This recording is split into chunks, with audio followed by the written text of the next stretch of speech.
So hello everyone.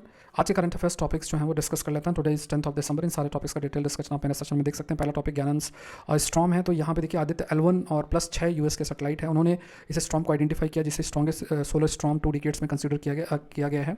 और इसमें देखिए यूनिक ये बताया गया कि जब भी कोरोनल मास इजेक्शन होता है तो उसमें एक मैग्नेटिक रोप होती है जो कि अर्थ के मैग्नेटिक फील्ड से इंटरेक्ट करती है। बट यहाँ पे 2 back to back coronal mass ejection है जिन्होंने कोलाइड किया और फिर इंटरनली मैग्नेटिक रिकनेक्शन हुआ। अब ये टर्म्स थोड़ा सा आपको यूनिक लग सकते हैं, तो इसके लिए आप डिटेल डिस्कशन देख लीजिएगा।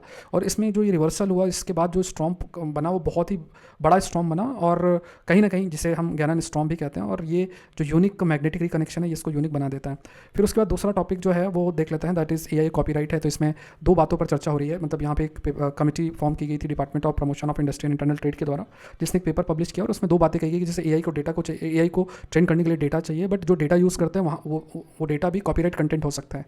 तो कैसे कॉपीराइट होल्डर के आप इंटरेस्ट को प्रोटेक्ट करते हैं, eight the same point of time जो भी ये AI बेस्ड सिस्टम है उसको जो हम डेवलप करते हैं तो उसको किस तरीके से कि उनके लिए कॉस्टली ना पड़े, क्योंकि large scale online data for training उनको भी चाहिए तो उनके लिए भी कॉस्टली ना पड़े। तो इस पर जो है पूरा आर्टिकल आया है। फिर उसके बाद रशियन क्रूड सोयूज़ मिशन है। इसमें सोयूज़ MS-27 जो है वो अभी लैंड किया है, मतलब वो फॉल हुआ है। और ये सोयूज़ मिशन का हिस्सा जिसके तहत 2 एस्ट्रोनॉट्स को इंटरनेशनल स्पेस स्टेशन में सेंड किया गया था। 8 अप्रैल 2025 में इसको लॉन्च किया गया था बैकनूर कॉस्मोड्रोम में। और स्पेस क्राफ्ट अनडॉक्ड किया गया 9 दिसंबर 2025 में, जिसने लैंड किया कजाकिस्तान में, अभी कल की ही बात है। फिर हेल्थ राइट की बात की गई। तो हेल्थ राइट्स के कंटेक्स्ट में हमें ध्यान में रखना है कि जैसे आज के टाइम पे प्राइवेट सेक्टर का एक्सपेंशन कंटिन्यूस बेसिस में होता जा रहा है। At the same point of time per capita public spending कम है, आउट ऑफ पॉकेट बर्डन बढ़ रहा है। फिर आपका कोविड-19 से भी हमने कई चीज़ें देखी, बट हमें एक्सेस टू मेडिसिन इंप्रूव करना है। Plus strengthening public system to right to health, इस पर हमें फोकस करना है। Eliminating discrimination and addressing determinant of health. तो ये सारे चीज़ें हैं जो कि हमें हेल्थ राइट के कंटेक्स्ट में कंसिडर करनी है।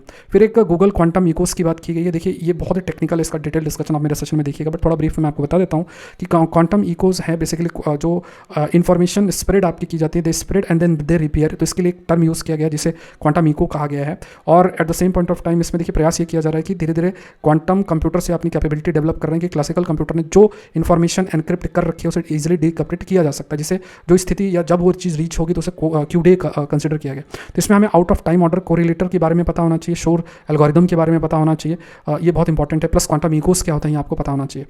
फिर आपका ट्रांसपोर्ट क्राइसिस भारत के अंदर, ये भी हमें ध्यान में रखना है। इस पर भी डिटेल डिस्कशन आज का है, जिसमें रेलवे और एविएशन की बात की गई। और इसमें जो एक बात बताया गया है कि सिर्फ प्राइस कम करके या फिर आप बहुत ज़्यादा रेगुलेशन बढ़ा के सिर्फ वेलफेयर हम नहीं मेजर ले सकते हैं। हमें देखना पड़ेगा कि कोई की मोनोपोलाइजेशन कैसे रिड्यूस करते हैं और पब्लिक स्पेंडिंग कैसे इंक्रीज करते हैं, तभी जो ट्रांसपोर्टेशन के कंटेक्स्ट में जो एक वेलफेयर मेजर हमें लेना चाहिए उसको हम आगे लेकर जा सकते हैं। तो ये सारे पॉइंट्स हैं। आज 10th ऑफ दिसंबर है तो अनअकैडमी का 10th बर्थडे, तो इसका हिसाब जरूर से बने। नीचे